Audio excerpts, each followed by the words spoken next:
Jésus apaise une tempête. Marc 4, versets 35 à 41. Jésus dit à ses disciples, « Passons de l'autre côté du lac. » Ils quittèrent donc la foule. Les disciples emmenèrent Jésus dans la barque où il se trouvait encore. D'autres barques étaient près de lui. Et voilà qu'un vent violent se mit à souffler. Les vagues se jetaient dans la barque à tel point que déjà elle se remplissait d'eau. Jésus à l'arrière du bateau dormait, la tête appuyée sur un coussin. Ses disciples le réveillèrent alors en criant, « Maître, nous allons mourir, cela ne te fait donc rien ?» Jésus réveillé menaça le vent et dit à l'eau du lac, « Silence, calme-toi. » Alors le vent tomba et il y eut un grand calme. Puis Jésus dit aux disciples, « Pourquoi avez-vous si peur? N'avez-vous pas encore confiance? »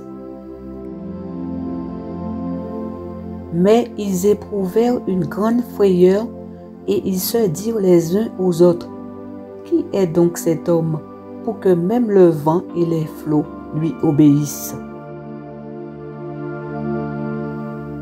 Jésus marche sur le lac.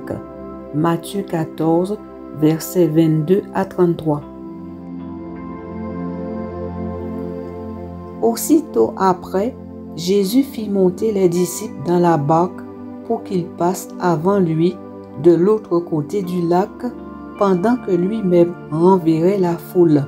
Après l'avoir renvoyé, il monta sur une colline pour prier.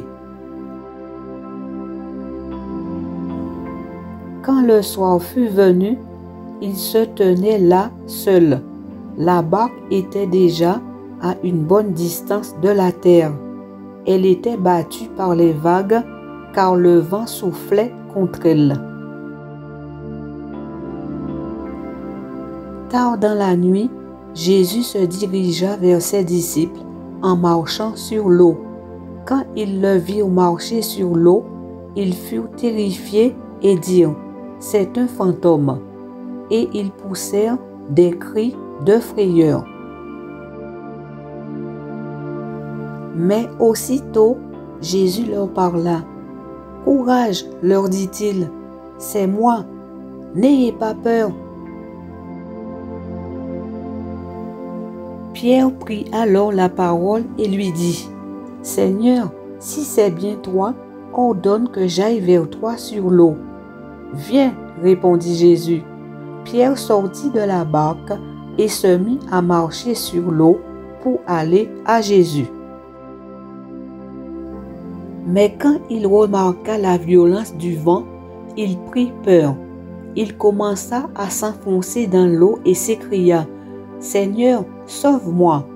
Aussitôt, Jésus étendit la main, le saisit et lui dit, « Comme ta confiance est faible, pourquoi as-tu douté? » Ils montèrent tous les deux dans la barque et le vent tomba. Alors, les disciples qui étaient dans la barque se mirent à genoux devant Jésus et dirent, « Tu es vraiment le Fils de Dieu. » Jésus nourrit 4000 personnes. Marc 8, versets 1 à 10. En ce temps-là, une grande foule s'était de nouveau assemblée. Comme elle n'avait rien à manger, Jésus appela ses disciples et leur dit, « J'ai pitié de ces gens, car voilà 3 jours qu'ils sont avec moi et ils n'ont plus rien à manger.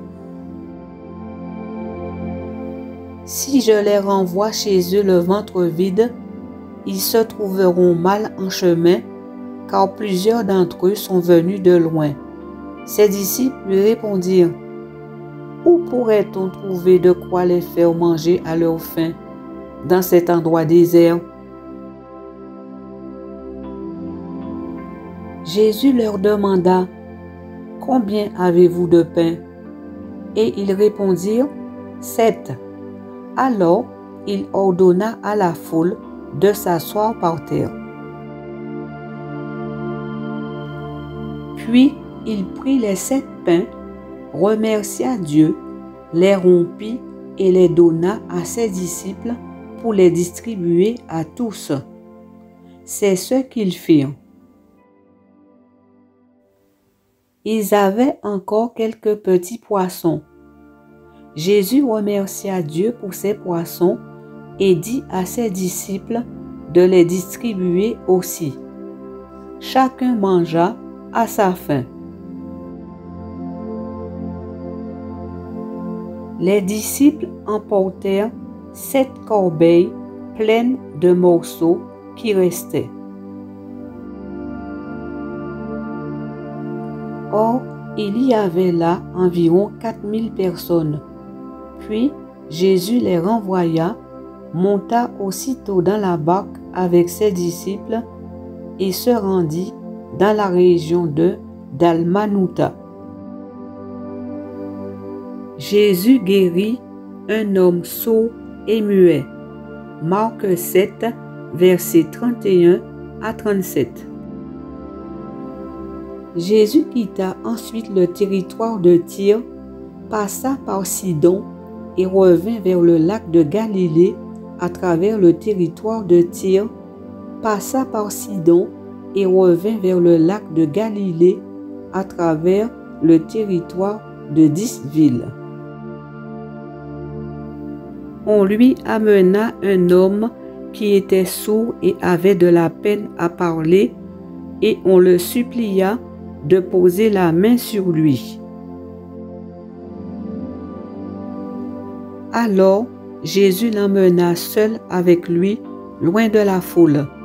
Il mit ses doigts dans les oreilles de l'homme et lui toucha la langue avec sa propre salive. Puis il leva les yeux vers le ciel, soupira et dit à l'homme, « Ephata », ce qui signifie « ouvre-toi ». Aussitôt, les oreilles de l'homme s'ouvrirent, sa langue fut libérée et il se mit à parler normalement.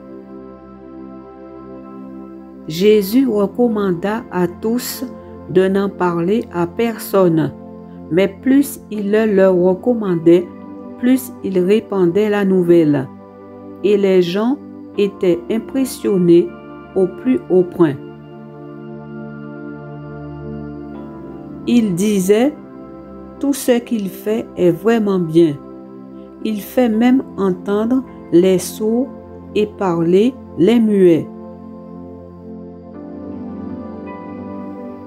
Venez à moi, vous tous qui êtes fatigués, de porter un lourd fardeau, et je vous donnerai le repos. » Matthieu 11, verset 28. Jésus parcourait villes et villages, il enseignait la bonne nouvelle du royaume et guérissait toutes les maladies, toutes les infirmités. Son cœur fut rempli de pitié pour les foules qu'il voyait, car ces gens étaient découragés, fatigués, comme un troupeau qui n'a pas de berger. Matthieu 9, versets 35 à 36.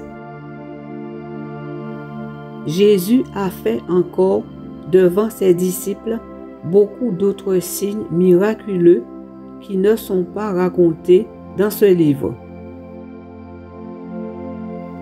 Mais ce qui s'y trouve a été écrit pour que vous croyiez que Jésus est le Messie, le Fils de Dieu. Et si vous croyez en lui, vous aurez la vie par lui. Jean 20, versets 30 à 31. Jésus a fait encore beaucoup d'autres choses. Si on les racontait par écrit l'une après l'autre, je pense que le monde entier ne pourrait pas contenir les livres qu'on écrirait. Jean 21, verset 25. Que Dieu vous accorde ses bénédictions.